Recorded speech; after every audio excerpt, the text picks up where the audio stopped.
Ya, mulai. Iya. Bismillahirrahmanirrahim. Assalamualaikum warahmatullahi wabarakatuh. Salam sejahtera buat kita semua. Pertama-tama, saya merasa bersyukur atas jumpa pers ini. Ya, mudah-mudahan ini bermanfaat. Untuk pertama kalinya saya ingin memberi pemaparan atau sekaligus penjelasan mengenai histori atau sejarah atau cerita daripada Desa Tendrigangkai itu sendiri.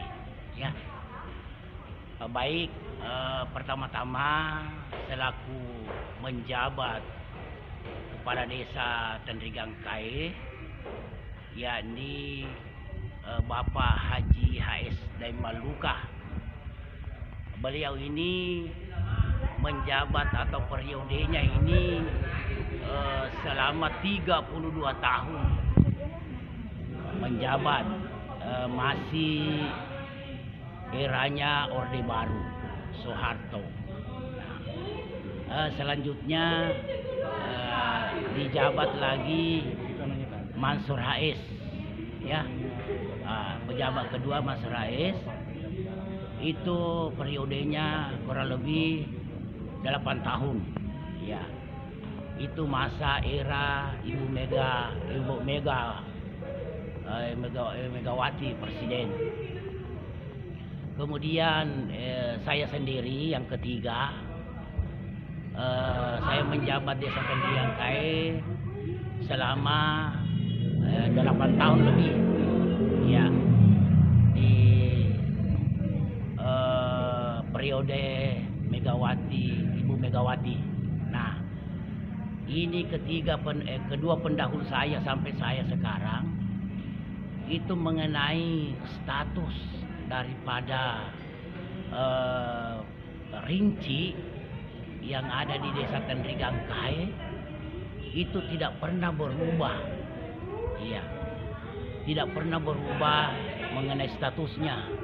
Nah, kemudian tiba-tiba di belakang saya atau penerus saya kok tiba-tiba rinci itu berubah menjadi Tanah Negara Garapan.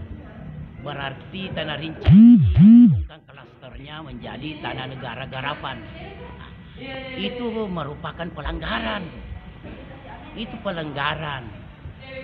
Kalau ada aturannya, ada undang-undangnya itu dari Rinci diturunkan klaster menjadi Tanah Negara, di mana itu? Saya mau tahu apa itu aturannya, apa itu undang-undangnya, ya. Nah, jadi seperti itu. Nah, kemudian yang ingin saya perjelas di sini bahwa sewaktu Pak Mansur HS itu kepala desa yang kedua, itu tahun 91 itu masih belum ada yang namanya pemekaran desa, ya, pemekaran desa. Tapi persiapannya mulai 1987 itu persiapannya. Nanti definitifnya itu sekitar 93. Nah, mudah-mudahan saya tidak salah ingat. Itu tidak pernah berubah. Nah, tidak pernah berubah. Itu statusnya itu hak kepemilikan daripada Karim Marusu atas nama Abdul Hafid Karim Marhondrong, nomor kampung 112, nomor persilnya itu atau kohirnya itu 2C1. Nah, itu tidak pernah berubah. Itu masih terdaftar di atas di kantor Departemen Keuangan RI, ya, atau Inspektorat Jenderal Pajak dan Bumi. Nah, pada waktu itu sehingga masih terdaftar di sana. Nah, di sana ada buku, ada riwayat tanahnya, ada konversinya, ada kemudian ada rincinya. Ya, itu semua. Jadi ini dasar hukum daripada kepemilikan Kareng Marusu ini, Abdul Hafid Kareng Marhondong ini sangat jelas. Sangat jelas. Tidak bisa lagi kita mengada-ada bahwa itu hilang. Nah, itu hilang atau dihilangkan. Nah, kalau dikatakan kabur, apa itu dikaburkan? Nah, di sini pertanyaan saya. Ya, karena ini tidak ada perubahan. Sedangkan kalau kita mau melakukan pencabutan atau perubahan atau membatalkan sesuatu, apa itu peraturan daerah atau peraturan perundang-undangan, pasti kita namanya membentuk suatu panitia. Ya, baru dilakukan pencabutan. Karena kita tahu apa asas manfaatnya. Kalau memang tidak asas manfaatnya, itu bisa dicabut karena tidak bermanfaat kepada masyarakat banyak. Ya, seperti itu. Kemudian berikutnya mengenai dokumen-dokumen yang kami miliki daripada tim ini, Kareng Marusu ini lebih dari cukup. Lebih dari cukup. Kami punya buku Kampung, satu buku, satu buku penagihan pajak asli, satu buku saya ambil dari Desa Bajik Mangai, itu rinci juga satu buku. Kemudian satu dari Makaraeng, satu buku juga, jadi 4 buku. Itu semuanya rinci murni sama dengan punya Kareng Marusu. Nah, jadi kalau memang ada yang mengatakan ini terlantar, kapan diterlantarkan?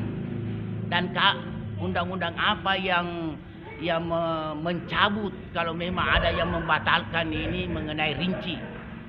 Nah, jadi ini tidak tepat, malah merugikan masyarakat kalau tanah status rinci diturunkan kelasnya menjadi tanah negara garapan.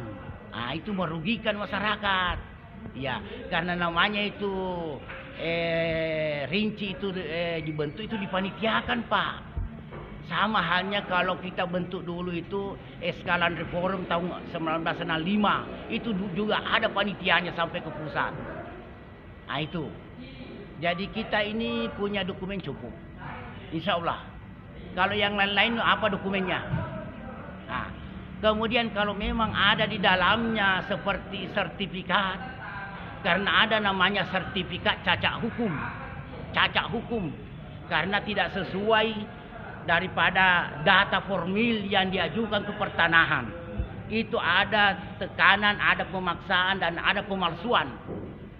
Sehingga namanya cacat hukum apabila ada yang merasa keberatan. Jadi seperti itu. Mudah-mudahan jumpa versi ini, mudah-mudahan ini semua bisa mendengar seluruh Indonesia ini sampai ke pelosok ini.